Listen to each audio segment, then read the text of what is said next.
আসসালামু আলাইকুম প্রিয় ভিউয়ার্স, কেমন আছেন? ভালো আছেন সবাই? নতুন করে আপনাদের লাগে একটা ভিডিও আপলোড করলাম। আশা করি ইনশাআল্লাহ দেখবেন প্রকৃতির সৌন্দর্য। লং ড্রাইভে বেরিয়েছিলাম আমরা সকলে মিলে পরমপুর মাজারে, অর্থাৎ কেল্লাসার মাজারে যাওয়ার উদ্দেশ্যে। আলহামদুলিল্লাহ যেহেতু সক্ষম হয়েছি, আশেপাশের প্রকৃতিও আপনাদের মাঝে তুলে ধরলাম। দেখলে খুবই ভালো লাগলো। লং ড্রাইভ বিজয়নগর ব্রাহ্মণবাড়িয়া চলে আসেন।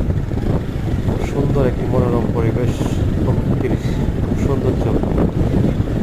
আশা করি ইনশাআল্লাহ আপনারা দেখতে ভালো লাগবে, আর আপনারা আমাদের পাশে থাকলে আরও ভালো লাগে।